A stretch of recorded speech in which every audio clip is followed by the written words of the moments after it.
Yamaha's YZF-R6 was ahead of its time when released for the 2008 model year.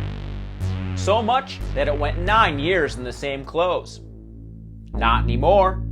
Feast your eyes on the Tuning Fork brand's new and most certainly improved YZF-R6.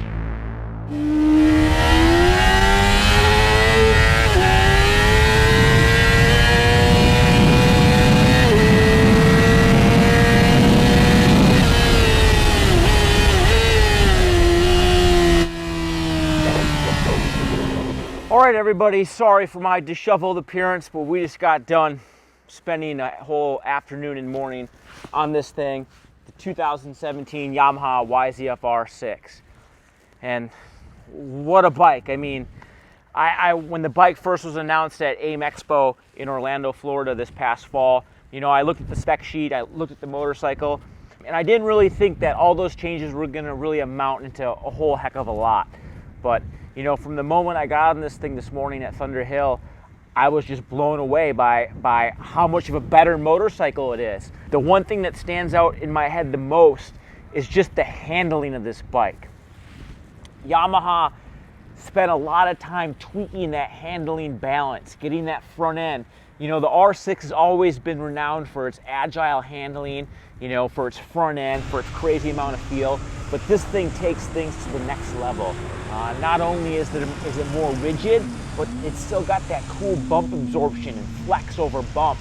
I mean, you can charge really hard on the front end of this bike, and it gives you that precise feel that you need, but not so sharp where it doesn't go over the bumps well. I was amazed at how good it was during corner entry. This bike almost reminds me of like what it would be like to ride one of those old YZR 500s, you know, with the Delta Box generation frame. Those things were renowned for their light and lively handling, and that's what this 2017 R6 is all about. I would go so far to say that this motorcycle is perhaps, actually not perhaps, it probably is the best handling Yamaha street bike you can buy.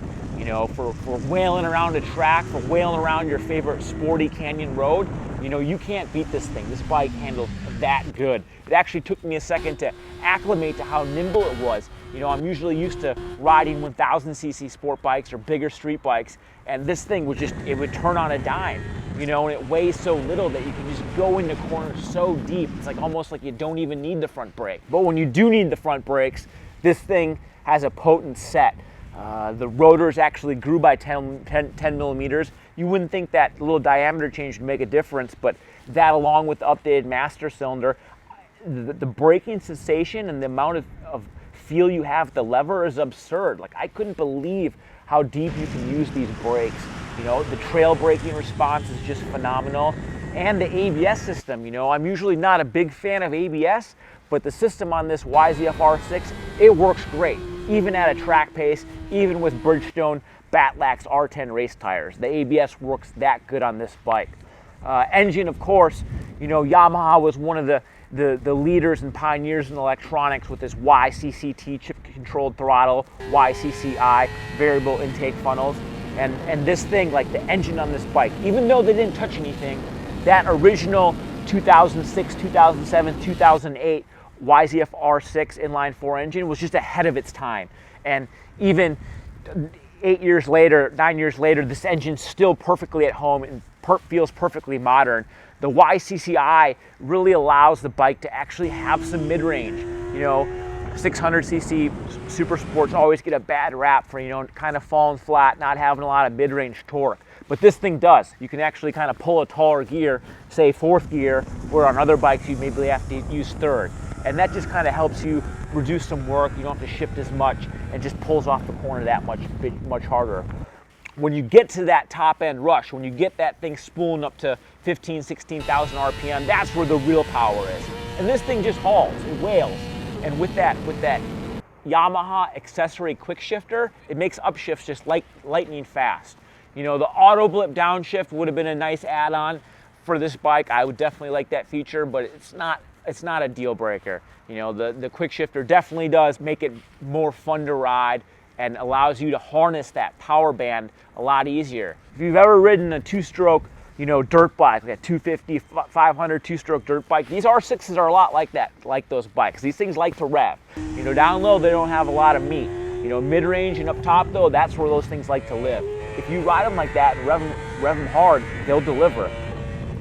Cockpit and ergonomics, that was another big thing for the Yamaha. This bike, you know, it's always been one of the smaller bikes in the 600 class, and you know, I'm a taller guy, but the mods they did to this bike, they didn't do a whole lot. Raising the seat 5 millimeters in the front, it holds you in the seat better. It allows you to accelerate and brake harder, and you don't have to worry about the bike making you slide back and forth.